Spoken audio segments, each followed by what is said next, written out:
December 6, 1975. A quiet ride down 100th Avenue and Lowell Boulevard took a chilling turn when two motorcyclists spotted something unusual by the roadside field. Unsure of what they'd seen, they pulled over and walked cautiously towards the object. As they drew closer, the object came into focus, and what they saw made their blood run cold. Lying in the field, partially concealed by the tall grass, was the body of a young woman. She had been seemingly dumped in the field without care or dignity. Around her, clothing and personal belongings were scattered haphazardly, as though they had been thrown without a second thought. Shaken by the discovery, the motorcyclists wasted no time in contacting the police, sparking an investigation into what would become one of Westminster's oldest and most haunting cold cases. The police quickly arrived at the scene, immediately cordoning off the area to preserve any potential evidence.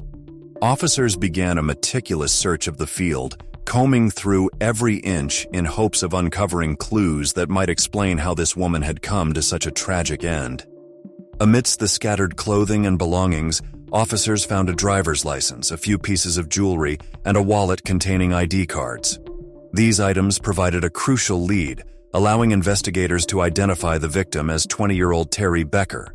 With her identity confirmed, the police now faced the daunting task of piecing together the final moments of her life. Teree was last seen alive on December 4, 1975, when she visited her boyfriend at the Adams County Detention Center in Brighton, Colorado. Investigators believed that Teree had hitchhiked to the detention center that day and likely accepted a ride back to Denver from an unknown individual or group upon leaving the facility. As investigators began to piece together the grim circumstances of her death, they delved into her past, hoping it might reveal clues about how Teree Becker's life took such a tragic turn. Teree Becker was born on May 9, 1955, to Phyllis and William Becker.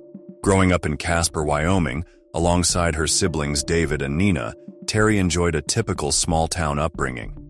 After graduating from Kelly Walsh High School in 1972, she spent some time working at the Golden Bell Press, a local newspaper, where her lively personality made her well-liked among her colleagues. After high school, Teree moved to the Denver metropolitan area, seeking new experiences and the thrill of independence. Her family described her as a free-spirited extrovert who could strike up a conversation with anyone. She embraced life with a bold, adventurous energy, living what she called a gypsy lifestyle. Painting and music were her passions, and she especially loved listening to bands like Three Dog Night and Steppenwolf. Teree was the kind of person who cherished each moment, and those who knew her best saw her as someone who lived life on her own terms. Sadly, her vibrant spirit was cut short in a way no one could have imagined. Once all evidence was gathered from the scene, Teree's body was sent for an autopsy. The findings were devastating. She had and the cause of death was determined to be asphyxiation. The Westminster Police Department investigated several leads and suspects, but nothing came of it. Despite their best efforts, the investigation stalled, and Teree's case went cold. In 1975, the concept of analyzing DNA evidence was virtually unheard of, as forensic technology was still decades away from being developed. However, Westminster police were forward-thinking, carefully preserving all physical evidence from Teree's case. They hoped that one day, technological advancements would allow forensic experts to analyze DNA and extract crucial information. Years went by, and Teree Becker's case was revisited by multiple investigators, each determined to uncover new leads. Despite their efforts, however, the case remained frustratingly stagnant, with no breakthroughs to bring them closer to identifying her killer. Then, in 2003, nearly 3 decades after Teree's tragic death, a glimmer of hope emerged in the investigation. The Colorado Bureau of Investigation successfully extracted DNA from evidence collected at the crime scene and created a DNA profile that belonged to an unknown male. The DNA profile was entered into the CODIS database, a national repository for DNA profiles of known offenders and unidentified samples. But there were no immediate matches. That all changed in 2013, when a DNA sample submitted to CODIS by the Las Vegas Metro Police Department finally matched the unknown DNA from Teree's case. After nearly 40 years, this new connection offered a critical lead, bringing investigators one step closer to identifying her killer. At the time, the Las Vegas Metro Police Department was reviewing a 1991 cold case involving Sherrie Bridgewater, another tragic unsolved murder. On May 12, 1991, Las Vegas police responded to reports of a suspicious death at an apartment on the 1000 block of West Monroe Avenue, near H Street and Owens Avenue.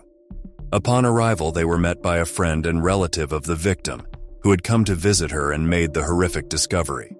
The woman was identified as Sherrie Bridgewater, a 31-year-old mother of 2 young boys. The position in which the body was found suggested Sherrie had been assaulted, prompting homicide detectives to take over the investigation. The Clark County Coroner's Office later determined Bridgewater had indeed and then strangled to death. LVMPD worked the case relentlessly, following every lead and examining every piece of evidence. But the investigation eventually hit a dead end, and the case went cold. In 2013, advances in DNA technology prompted detectives to re-examine Sherrie Bridgewater's case. Her assault kit was submitted for DNA analysis, and a suspect profile was developed. When detectives entered this profile into CODIS, they received an unexpected hit. The profile matched DNA evidence from Teree Becker's unsolved murder. Propelled by this new development, the Las Vegas Metro Police Department immediately reached out to the Westminster Police Department. Both agencies had the same DNA profile for their respective cases, pointing to a single suspect responsible for both murders. But despite this breakthrough, the technology to identify the person behind the profile still wasn't available. Once again, the investigation stalled, and both departments were left waiting for advancements that could finally reveal the suspect's identity. Then, in 2018, a breakthrough emerged when the DNA profile from Teree Becker's case was found to be suitable for genetic genealogy. Unlike traditional DNA matching, genetic genealogy allows investigators to connect DNA from unidentified remains or crime scene evidence to distant relatives, potentially leading them to a suspect or identifying unknown victims. Genetic genealogists start by comparing the DNA sample to others in a database, looking for matches that show shared genetic material. This can reveal if the sample is from someone who is related, like a distant cousin. Once they find some matches, they move on to the next step, building a family tree. They use public records like birth and marriage certificates and trace connections between the people who share DNA. By following these family connections, they can often zero in on a specific person, even if that person never directly submitted their DNA. Over the next few years, the Las Vegas Metro Police Department and Westminster Police Department teamed up with multiple experts. They worked closely with the Colorado Bureau of Investigation, Parabon Nanolabs, a specialized DNA lab, and Solved by DNA, a genealogy company based in Denver, to methodically piece together the suspect's family connections. Finally, in 2022, their combined efforts paid off, leading to the identification of the suspect, Thomas Martin Elliott. Thomas Martin Elliott was born on December 14, 1950, to Walter Graham Jr. and Nancy West.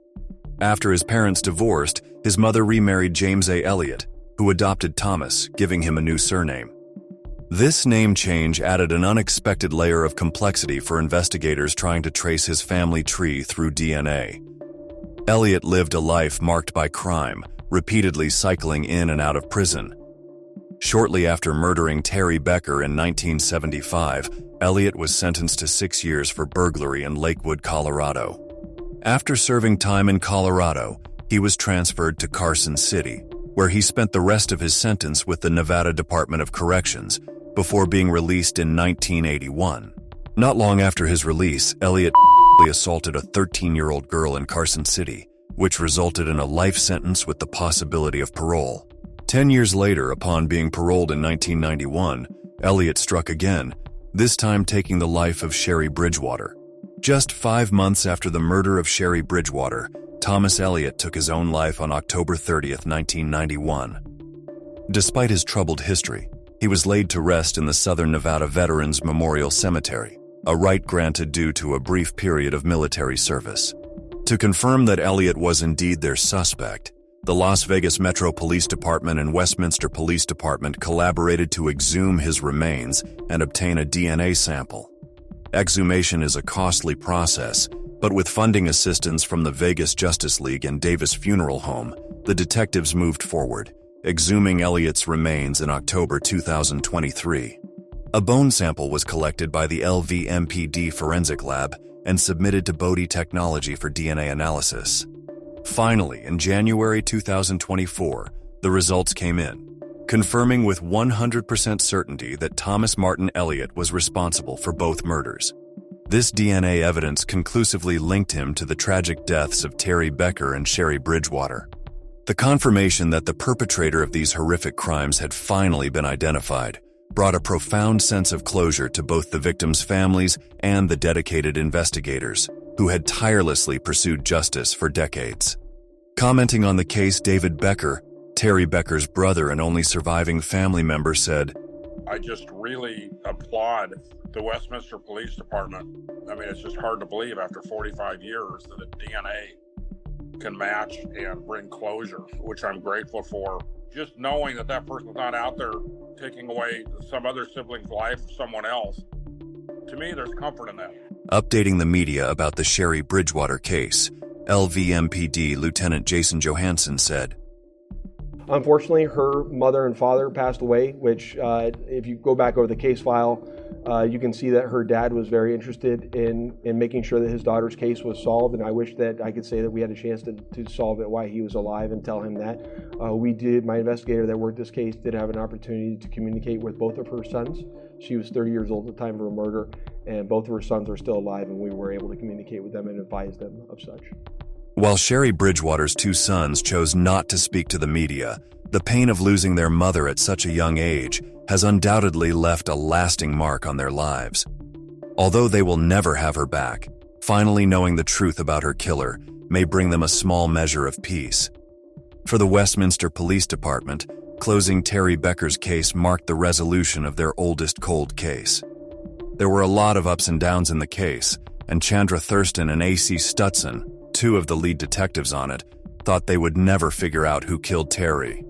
It took the dedication of dozens of detectives, thousands of hours, and over 3,000 pages of investigation. There's a lot of relief.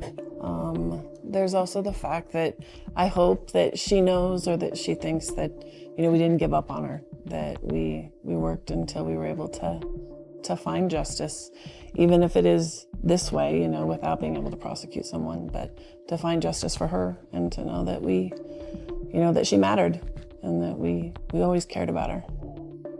To finally bring justice for Teree Becker. While the families may have found some sense of closure, the motive behind the crimes remains a mystery.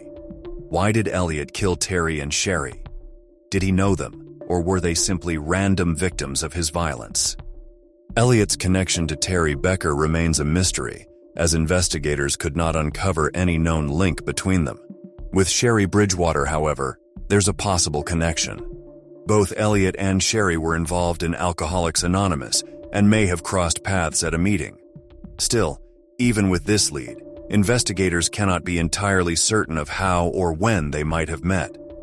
As investigators continue to delve into Elliott's past, they search for clues that might reveal what drove him to commit such horrific acts. Could there be more victims? More dark secrets waiting to be uncovered? Only time will tell. What do you think about today's case? Do you believe justice was served, or is there more to the story? Let us know your thoughts in the comments below. If you found this case compelling, don't forget to like, share, and subscribe for more true crime investigations.